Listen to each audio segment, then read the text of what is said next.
સનાતન સતી ધર્મની જય. ગુણપતે ગુણ આગે રહો આને દોઈ કર જોડે દાસ સદા સર્વદા સમરતા વિઘ્ન ન આવે પાસ. તત્વ સાર ત્રિલોકમાં ગુરુ ગોવિંદ કરો આદ અંત મધ્ય એક છે હરિ ગુરુ સંત સ્વરૂપ. સદગુરુ ને શરણે નમો આને માગો પ્રેમ પ્રસાદ દયા કરે ગુરુ દેજ્યો હરિ રસયામૃત સ્વાદ. સદગુરુ મહારાજની. સરસ ભૂપત મહારાજે આનંદ કરાવ્યો, ખૂબ આનંદ કરાવ્યો. પરમાત્માનું ભજન કરવું હોય તો અંગમાંથી આળસ મૂકવી પડે. આળસ બળીને ઊભું થવું પડે. અંગૂઠો મરડીને પીવું ને જગાડ્યા એમ અંગમાં જાગવું પડે. જાગૃતિ છે ને, કારણ કે આળસ કામ નહીં કરે. અને જ્યાં સુધી આળસ હોય ત્યાં સુધી અજ્ઞાન જાતું નથી. ત્યાં સુધી અજ્ઞાન જાતું નથી.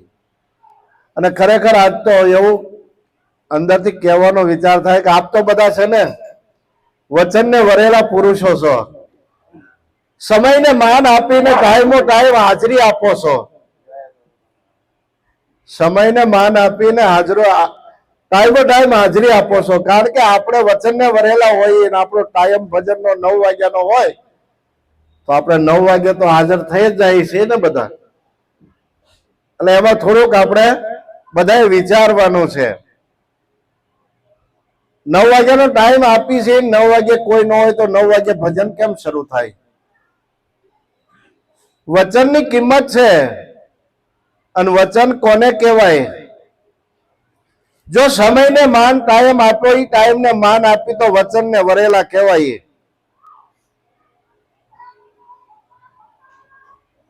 અને સંતો વચનને વરેલા હતા અને વાયકે જાતા. પહેલાના નર નારી હતા હાચા. પહેલાના નર નારી પાઠે જાતા અને વાછે કાછે હતા હાચા. વાચ કહેતા વાણી અને કાચ કહેતા કાયા. એના હાચા હતા. અને અલગ ધણીને આરાધતા ત્યારે આરાધે ધણી મારો આવતા. પરમાત્માની હાજરી ત્યાં તરત આવે. એટલે વચનને વરેલા છીએ બધા. કોઈને વધારે વિશેષ કઈ ન કહેવાય, પણ દરેકને પોતાની રીતે સમજી લેવાનું. ધંધા એ તો બરાબર છે, પણ બને ત્યાં સુધી એમ કે હજી વાણીઓ હાલતી છે ને આપણે જઈએ એવું નહીં. આપણે ખબર છે કે 9 વાગે ભજન ચાલુ થાય છે તો 8:45 ઘરેથી નીકળી ગમે ના ભજન હોય ને પહોંચી જઈએ. અને જે ફ્રી છે એની પાસે તો ટાઈમ જ છે, પણ છતાંય હજી વાણી હાલતી છે એમ. આવો ક્યારેય વિચાર નહીં કરવાનો. ખરેખર વચનના વરેલા પુરુષો હોય એના માટે હમણાં કીધું ને, સત્ય વચનના તમે કરો રે પ્રકાશા.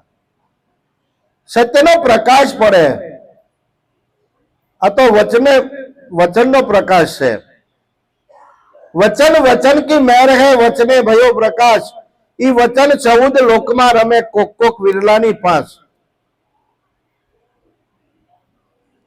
પહેલાના સંતો હતા ને, વાયક લેતા કે હા ભાઈ અમે આવશું, અને જો હા પાડીએ પછી પરિસ્થિતિ ગમે એ આવે પણ એને ત્યાં હાજરી આપવી પડે. આ વચનને વરેલા છે. વચન એક શબ્દ છે. વચન એક શબ્દ છે, કારણ કે આ શબ્દથી જ વચન આપી શકાય છે. અને શબ્દના છે ને, જેને શબ્દની કિંમત સમજાણી છે કે આ શબ્દ ક્યાં ઘરનો છે, શબ્દ હું કહેવા માંગે છે. બધા કેમ શબ્દને જ વર્યા છે ભાઈ? કારણ કે શબ્દ ભીતરનો છે. રણુકાર રૂપે શબ્દ રમી રહ્યો છે, ચેતન સ્વરૂપે પ્રગટ બોલી રહ્યો છે. એટલે આપણને એમ થાય કે આ શબ્દ ગમે એમ વેડફી નાખી, તો એવી વાત નથી. કારણ કે બોલે એ બીજો નથી, છે પરમેશ્વર પોતે. અજ્ઞાની ન રાંધળા એને આઘારે ને ગોતે. પોતામાંથી જ શબ્દ નીકળે છે. રણુકાર રૂપે રામ છે અને ચેતન સ્વરૂપે બધાની અંદર પ્રગટ છે. એટલે કીધું પ્રગટ પ્રભુની આ મૂર્તિ. નામ ધર્યું લાલજી મહારાજ. ઘડનારે ઘડી ઘાટ ઘાટની, પણ ઘડનારાને નથી નાત જાત. આ મૂર્તિ ઘડવા વાળાની કોઈ નાત જાત નથી. કારણ કે પરમાત્માના દ્વારેથી પ્રગટ થયા પછી ત્યાં કોઈ વારો તારો નથી. બધાય માના ઉદરથી જન્મ થયો છે અને કોઈને એક ટુકડો હારે કાપડનો આપ્યો નથી. ત્યાં કોઈ નાતી જાતિ છે નહીં. પણ અહીંયા આવ્યા પછી જે કુટુંબમાં જે જન્મ ધારણ થયો, અને બધી નાતી જાતિ અહીંયા આવ્યા પછી થઈ છે. આ ક્ષત્રિય છે, બ્રાહ્મણ છે, પટેલ છે, વાણિયા છે, જેના ઘરે જન્મ લીધો એ એની જાતિ પડી. પહેલા તો ખાલી 4 વર્ણ સંભાળવા માટે હતા: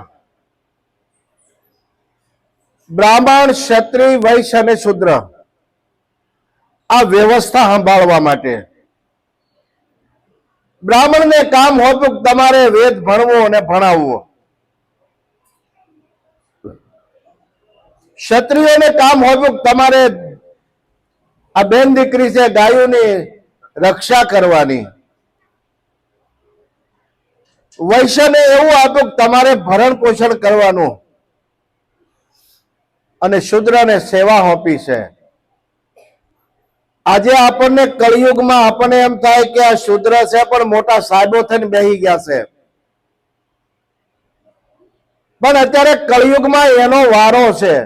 પહેલા એને બહુ સેવા કરી છે.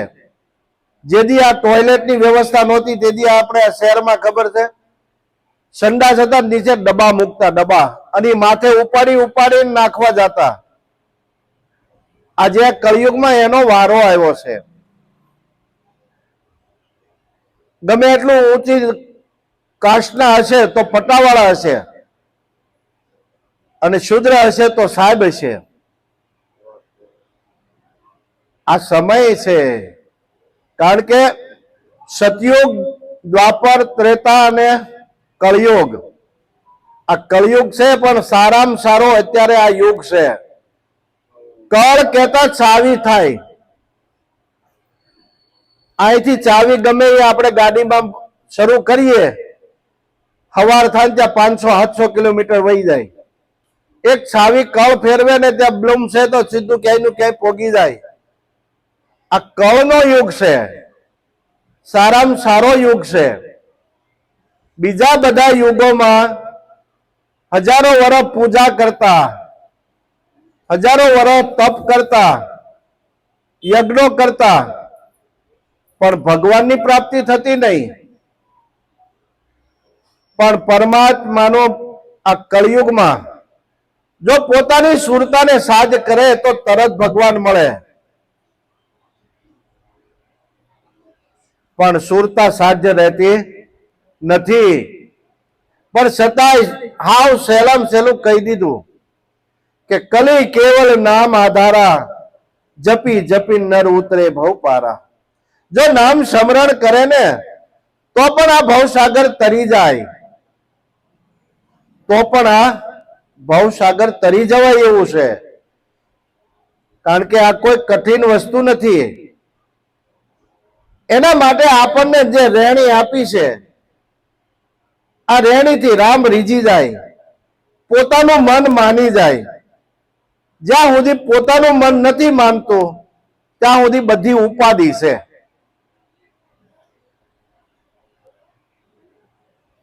સંત સમાગમ શા માટે છે ભાઈ? એક મનને સમજાવવા માટે છે. અને મન જો સમજી ગયું તો બીજું કાંઈ કરવાનું નથી. મનને સમજાવવા માટે નિરાત મહારાજ કે ભાઈ મન સમજાવે ઈ નર મોટા, સ્થિરતા પદમાં ઠર્યા. નિરાત નામ અભયસત સ્વામી તે ભવ જળમાં તર્યા. આ ભવસાગરમાં તરવા માટે સદગુરુના શરણે જવું પડે. અને સદગુરુએ બતાવેલી જે રેણી છે એના ઉપર જો આપણે રહીએ ને તો બીજું કાંઈ કરવાનું નથી. કારણ કે જે સંતો થઈ ગયા એનો આપણે ઇતિહાસ તપાસીએ તો એને એનું જીવન જ બનાવ્યું છે, બીજું કાંઈ કર્યું નથી. પણ સંગ એને એવો કર્યો કે સત્યનો સંગ કર્યો છે. અને આપણે ગુરુ શરણે ગયા ને એટલે આપણને સત્યનો સંગ કરાવ્યો છે. દેખાય એ બધું અસત્ય છે અને જે નથી દેખાતું એ સત્ય છે. અને કે છે સંગ તો સાચનો કરીએ રે, તારે ને તારે સંગ તો સાચનો કરીએ રે, તારે ને તારે સત સંગ લઈ જાશે રે, પ્રભુને દ્વારે સત સંગ લઈ જાશે પ્રભુને દ્વારે. સંગ હાચાનો કરવાનો. તો હાચું શું છે? કારણ કે હાચું છે પોતાનો નિજ આત્મા, અને પોતાની હારે જ અખંડ રહેવાનું છે. પોતાની હાજરી સતત સત્યમાં રહેવી જોઈએ. જેને જેને સદગુરુની શાન મળી છે એમાં જો કાયમ રહેતા જ આવડી જાય તો ત્યાંથી પછી નીચે ઉતરીએ કે નહીં. પણ એના માટે એક એક પગથિયું ચડવું પડે. નિત્ય અભ્યાસ, નિત્ય અભ્યાસ. અને અભ્યાસ વગર આપણે આગળ જવાતું નથી. ભૌતિકમાં જો ભાઈ ભણવામાં આપણે ધોરણ પછી ધોરણ આગળ જવાતું હોય તો પરમાત્માના પદ સુધી પહોંચવું છે તો નિત્ય અભ્યાસ જોશે, નિત્ય સમાગમ જોશે. સંત સમાગમ નિષ્દિન કરીએ. સંતો કે છે ભાઈ પ્રીતમ સાહેબ, સંત સમાગમ નિષ્દિન કરીએ, સાંભળીએ શુદ્ધ બોલી, ગુરુ કરીને ગુરુ ચરણમાં રહીએ, લઈએ શબ્દને ખોળી. તારા ઘટમાં પિયુજી બિરાજે જો અંતરપટ ખોલી. પરમાત્મા પોતાની ભીતરમાં છે અને આપણે એને ગોતીએ છીએ બહાર. પણ ભીતર નક્કી થવું પડે તો બધે છે. કારણ કે ગીતા એની સાક્ષી પૂરે. અણુ મેરુ સ્થાવર જંગમ જળ અને ચેતનમાં હું સબર ભર્યો છું. મારા વગર સોયના નાકા જેટલી જગ્યા ખાલી નથી. તો આપણું શરીર 3.5 હાથનું દરેકનું પોતાનું હોય, આમાં ભરપૂર ન ભર્યો હોય? ભરપૂર ભર્યો હોય, પણ એનો અનુભવ કરવાનો છે. અનુભવ એવો અંતર જેને ઉદય થયો, કૃત સગળા ટળ્યા એના જેને જેનો આત્મા લયો. પોતાના આત્માને જાણી લીધા પછી આત્મા છે એ પરમાત્માનું સ્વરૂપ છે એવું નક્કી થઈ જાય. પણ આતમ આતમ આતમ સગળે એક ही આતમ બિરાજે. ઉમા તુમા ને બીજામાં સર્વેમાં એક જ આત્મ પ્રકાશ છે. આ પ્રકાશ બધો એનો છે, એના વગર પ્રકાશ થઈ શકે નહીં. એટલે કીધું છે પાણીની તો કિંમત નહોતી જોયો મેં જાગી જાગીને જારે પાણીની તો કિંમત નહોતી જોયું મેં જાગીને જ્યારે દૂધ કેરો સંગ કે દોરે કિંમત થઈ ત્યારે દૂધ કેરો સંગ કીધો રે કિંમત ત્યારે રે સંગ તો સાચનો કરીએ રે તારે ને તારે સંગતો સાચાનો કરીએ રે તારે ને તારે પાણીની કિંમત નહોતી. આપણે કોઈના ઘરે જઈને કહીએ બેન એક લોટો પાણી આપો ને તો તરત આપણને પાણી આપશે, કારણ કે એની કઈ કિંમત નથી. પણ કોઈને ઘરે જઈને કહીએ કે એક લોટો દૂધ આપજો તો દૂધ 60 રૂપિયા લીટર વેચાય છે, 70 વેચાય છે, પણ દૂધ એમ મળે નહીં. એમ આપણી વાણી છે ની પાણી જેવી હતી. પણ સંતોની વાણી ભેગી આપણી વાણી ભળી ત્યારે દૂધ જેવી થઈ ગઈ અને એની કિંમત થઈ. એની કિંમત થઈ. વાણી પાણીનો તો પાર નથી, પણ જે વાણી સંતના મુખમાંથી એની ધારા જોડે સરખાણી ને ત્યારે ઈ પરખાણી. એની વાણી ભેગી આપણી વાણી ભળી ગઈ અને મીઠી દૂધ જેવી બની ગઈ. ખારી હતી જે મીઠી થઈ ગઈ. આ તો ગુરુ પ્રતાપ છે, નકર આપણી વાણીને કોણ સાંભળે? પણ ગુરુ કૃપાથી આ વસ્તુ બને છે. લોઢો જઈને દરિયે નાખ્યું, જઈને એ તળિયે બેઠો. લોઢો લઈને દરિયે નાખ્યો તળિયે બેઠો.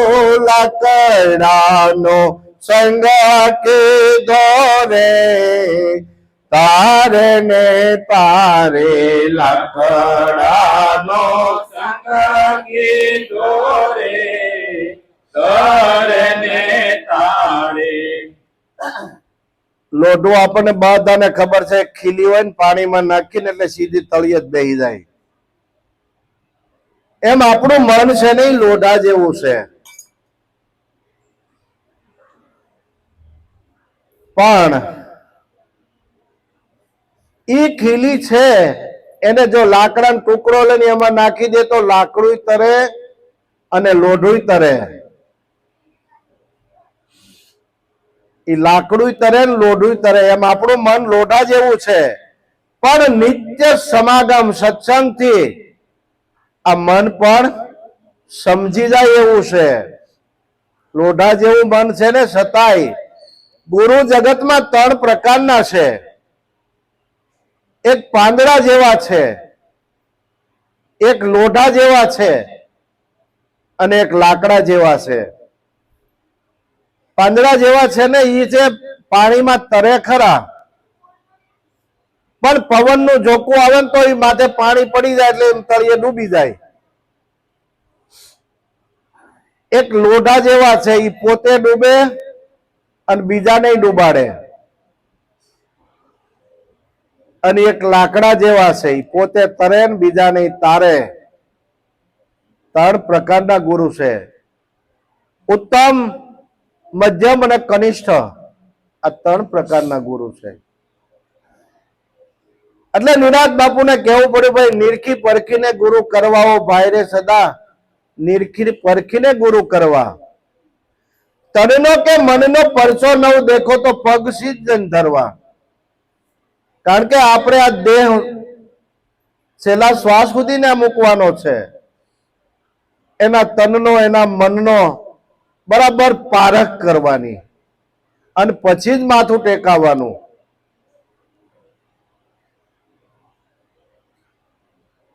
પણ એકવાર વિશ્વાસ મૂક્યો એ વિશ્વાસ ડગે નહીં. કારણ કે આજે 20-20 વર્ષ થઈ ગયા, પણ છતાં અમે મહારાજને છોડ્યા નથી. એને કેટલો વિશ્વાસ હતો કે જે વસ્તુ વાવી અને વાવ્યા પછી પણ પાછું માથે ભાર નાખતા ગયા, માથે ભાર નાખતા ગયા કે આ હવે ગાડી ઉપાડી શકશે. એને વિશ્વાસ કેટલો હશે? અને વિશ્વાસે જ વાણ તરે છે, વિશ્વાસે વાણ તરે છે.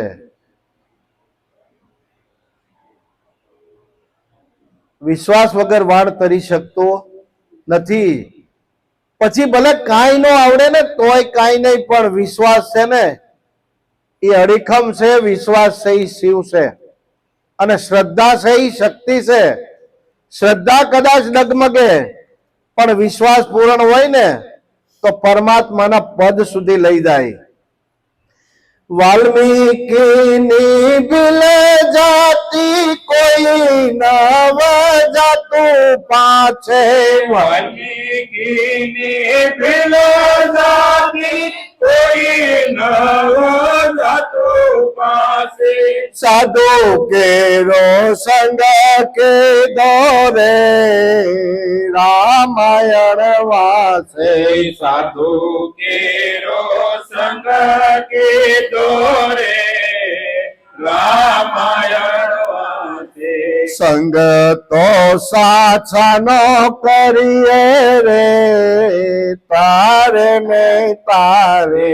સંગ તો સાસનો કરીએ તારે ને તારે. આપણને બધાને ખ્યાલ છે, વાલીઓ લૂંટારો હતો. પાપ કરી કરી અને ઘરે લઈ જાય ને બધા ખાતા. પણ એને એકવાર નારદનો સંગ થયો. નારદનો સંગ થતા નારદ કે ભાઈ તું આ બધું પાપ કરે છે અને પાપ કરીને ઘરે લઈ જાય છે તો બધા તારા ખાવા વાળા ભાગીદાર છે? ઈ કે હોય જ ને, બધાય ખાય છે. ઈ કે એમ નહીં, ઘરે જઈને પૂછ્યા. એટલે ઓલાને એમ થયું કે આને ભાગી જવું સટકવું છે ને, એટલે એને ઝાડવારે બાંધી દીધા. ઘરે પૂછવા ગયો કે ભાઈ હું જે કઈ લાવું છું પાપ કરીને તમે બધા ખાવ છો, ભાગીદાર છો? ઘરવાળાએ શું કીધું ખબર? અમે તમને ક્યાં કહી છે પાપ કરીને લાવો, મહેનત કરીને લાવો? બાકી તમે પાપ કરો ને તમે ભરો. ઘરેથી જયારે એવો શબ્દ સાંભળવા મળ્યો ને, તરત આવતા હવે નારદના પગમાં પડ્યો. પગમાં પડ્યો અને એને મંત્ર આપી દીધો રામ નામનો. ઉલટા નામ જગત જય જાના ભય વાલ્મીકી બ્રહ્મ સમાના. કારણ કે એને ઉલટો નામ આપી દીધો. ઉલટો એટલે એની દોટ જે બહાર હતી એ ભીતરમાં ઉતારી દીધી કે ભાઈ તું બહાર બધે ગોતશો પણ તારા ભીતરમાં જો. અને 12 વર્ષ સુધી એને એવું ભજન કર્યું ને તો માલપાથી પરમાત્મા પ્રગટ થયા. આ રામ રૂપી રણુકા રૂપી ધ્વનિ ઉપડી ગયો, નાદ બ્રહ્મ પ્રગટ થઈ ગયો. એટલે કે નારદની માથે રાફડો થઈ ગયો. રાફડો શેનો હોય? માટીનો હોય.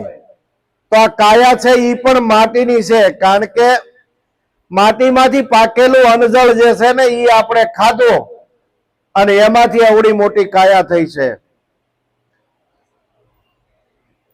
બાકી જન્મ થયો ત્યારે 2.5 કિલા 3 કિલા જ હોય, પણ આ પૃથ્વીમાંથી જે કાંઈ આપણે અનજળ ખાધું છે એમાં કાયા છે ને માટીની છે. એટલે આને રાફડો કીધો ને આમાંથી રામ રૂપી રણુકાર નીકળી રહ્યો છે, આમાંથી અવાજ નીકળી રહ્યો છે. એટલે કીધું છે गेबी शब्द निकल गया गगन से पवन पहुंचेगा नहीं पारा हंसा वही देश हमारा. આપણો દેશ કેવો છે? गेबी शब्द निकल गया गगन से. गगन कहता आकाश થાય અને આકાશ માર્ગ છે, આ તો વિહંગ માર્ગ છે. પણ વિહંગ માર્ગે પહોંચવા માટે એના માટે પોતાએ મહેનત કરવી જોશે. એક ભૌતિકમાં 5 પૈસા રળવા માટે જો મહેનત કરવી પડતી હોય તો પરમાત્માના પદને પામવા માટે કઈ નહીં કરવાનું.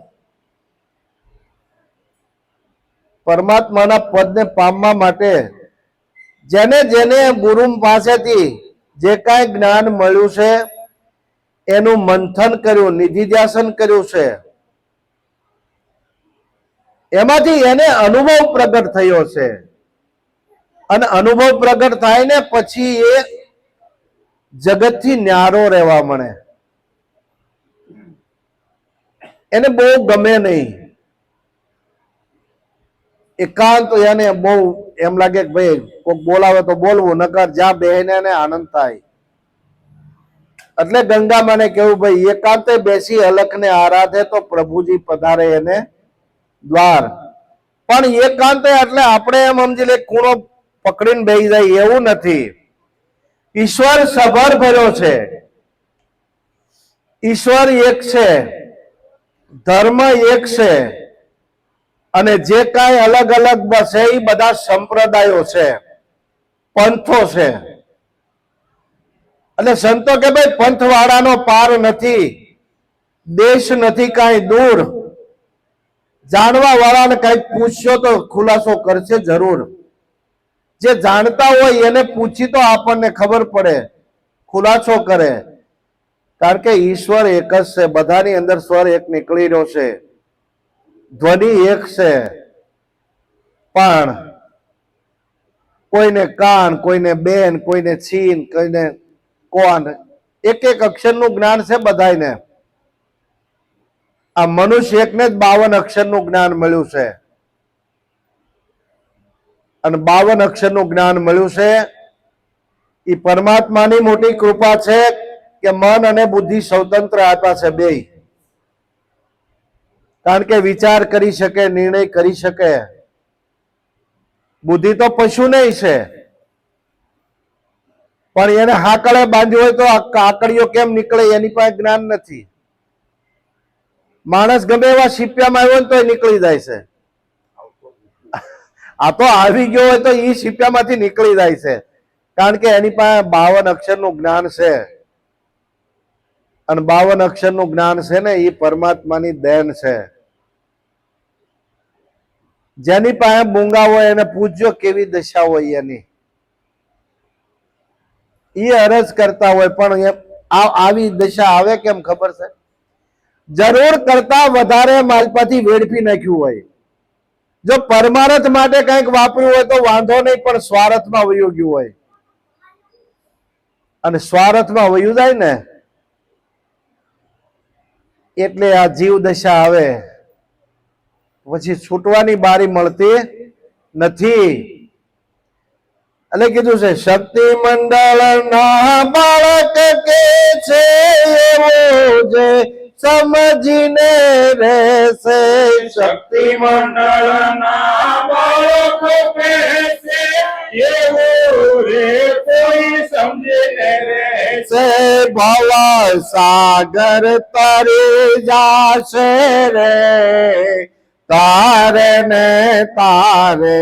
ભવ સાગર તરી જાશે રે તારે ને તારે. સંગ તો સાચાનો કરીએ રે તારે ને તારે. સંગ તો સાસનો કરીએ રે તારે ને તારે. સત્યને જાણવા માટે એક જ વાર સત્યને જાણવું પડે, પછી તો નિત્ય સત્ય સમાગમ કરવો પડે. બાકી ગુરુ શરણે જાય એટલે સત્ય શું છે અને અસત્ય શું છે આ બે પાઠ જુદા કરીને બતાવી દે, અને બે પાઠનું જ્ઞાન કરી અને સત્ય શું છે અસત્ય શું છે એ જાણી લીધા પછી સમાગમ કરવાનો છે. એટલે સંતો એમ કે જે ઘરે કથા કીર્તન નહીં, જે ઘરે નહીં સત્સંગા, ઓ ઘર જમડા ડેરા દેના સાંજ પડે શમશાના. જ્યાં હરિ કથા કીર્તન થતું નથી, જ્યાં સંત સમાગમ થતો નથી, ઈ ઘર સાંજ પડે ને તો શમશાન જેવું લાગે, ભેકાર લાગે. કારણ કે સંતોની કૃપા, કારણ કે પરમાત્મા હું છે એને પ્રગટ કર્યા હોય તો સંતોએ કર્યા છે. ઈશ્વર એવું તત્વ કયું છે? આ કયું તત્વ ઈશ્વર છે એને જાણ્યું છે, અને એને જાણ્યા પછી એને માણ્યું છે, અને માણ્યું પછી અનુભવમાં આવ્યું. એટલે સંતો કે ભાઈ અનુભવીને એકલા રે આનંદ મારે રે, અનુભવીને એકલા રે આનંદ મારે રે, ભજવા પરી બ્રહ્મ કોઈને કાંઈ નો કેવું રે, ભજવા પરી બ્રહ્મ કોઈને કાંઈ ન કેવું રે. કોને કેવું? એકનું જ્ઞાન વિશ્વમાં બતાવી દીધું હોય તો પછી બીજું કેવું કોને? કારણ કે બીજો છે ને બીજો છે ત્યાં સુધી એકનું જ્ઞાન થયું નથી. બીજો દેખાય છે ત્યાં સુધી એકનું જ્ઞાન થયું નથી. આ નાનક કે છે એકો સુમરો નાનકા જે જળથળ રહ્યો સમાય, દૂજો કહા સમરીએ જે જન્મે તે મરી જાય. બીજો જે જન્મે છે એ તો મરી જવાનો છે. એટલે મીરાને કહેવું પડ્યું, મીરા કેવું આવા વરને વરીને શું કરવું? આજ જન્મે ને કાલ મરી જાય. મેં તો વરું મારા ગિરિધર ગોપાલને મારો સુડલો અખંડ બની જાય. ફરીને મારે રંડાપો ન આવે, મરવાનું આવે જ નહીં. આવા વરને વરું પણ ચુંદડી ઓઢું તો રંગ સુવે રંગ બેરંગી હોય. મેં તો ઓઢું હવે કુળો કાળો કામળો, દૂજો દાગ નો લાગે કોઈ. અને આપણને કાળા કામળિયા વાળા હારે તો પરણાવ્યા છો ભાઈ. હા, એનો રંગ કોઈ નથી. પરમાત્માનો કોઈ રંગ નથી. પાછા રંગ રૂપ ને ઘાટમાં આવી જશો. પણ જો એને જોવો હોય ને તો બોલતો ચાલતો પરમાત્મા દરેકની અંદર બોલી રહ્યો છે. આ પરમાત્માનું સ્વરૂપ છે એવું સમજી અને આ જગતમાં એના દર્શન કરવાના છે કે આ બધા ઈશ્વરના જ રૂપ છે. પાંચ તત્વની અંદર પડદે આવીને જે બધાની અંદર બોલી રહ્યો છે એ પ્રભુ છે. અને એની અંદર દર્શન કરતા આવડી જાય તો આ જગતની અંદર જગદીશ પ્રગટ છે. જગતની અંદર જગદીશ પ્રગટ છે. કારણ કે જીવ જગત અને જગદીશ કોઈ જુદા રહી શકે નહીં. જીવ છે એ બધાની અંદર ગુણે કરીને ગવાય છે. જગત છે એ આ માયા છે, પણ માયાની ઓથે આની અંદર જે બોલી રહ્યો છે ને એ જ પરમાત્મા છે. એટલે આ બોલતા ચાલતા પરમાત્માના સ્વરૂપ સંતોએ શું કીધું ખબર? કે ભાઈ જે દેખાય છે ને એ બધી માયા છે ને માયાના આધારે જ પરમાત્મા છે. માયાનો આધાર લેવો પડશે. પરમાત્માને કોઈ આધાર ન હોય પણ એને સૃષ્ટિનું સર્જન કરવું હતું ત્યારે માયાને પહેલા પ્રગટ કરવી પડી અને માયાને આધારે આવી અને વિલસો છે. માયાને આધારે વિલસો છે. પણ છતાંય આપણને માયા નજરમાં આવે છે, શબ્દ નજરમાં આવતો. જો શબ્દની હારે સુરતા લાગી જાય તો બીજું કઈ કરવાનું રહેતું નથી. પણ શબ્દ વિના સુરતા આંધળી કહો કહા જાય, દ્વાર ન પામે ગુરુ શબ્દ કા, તીન લોક જઈને અથડાય. બધે અથડાય પાછી આવે. પણ જેને જેને સદગુરુના મુખેથી શબ્દ સુણ્યો ને સાંભળ્યો છે ને એ શબ્દના નિશાને રહી ગયા. એટલે કે જે રેજે નામ તણા નિશાને, નામને નિશાન આપી દીધું કે આ નામને આધારે બેહી જા. તારે જન્મે નથી ને મરણે નથી, તારે આવન જાવન નથી. હમણે કીધું ને આ કોઈનો જણેલોય નથી, અણઘડ છે, ઘડેલોય નથી. એ નામ બતાવ્યું છે. નામને આધારે જે જે બેહી ગયા એના કામ થઈ ગયા એવું છે. આવું ગુરુ મહારાજ નું જ્ઞાન છે. જેને જેને સમજાય એને સૌભાગ્ય છે. સદગુરુ મહારાજની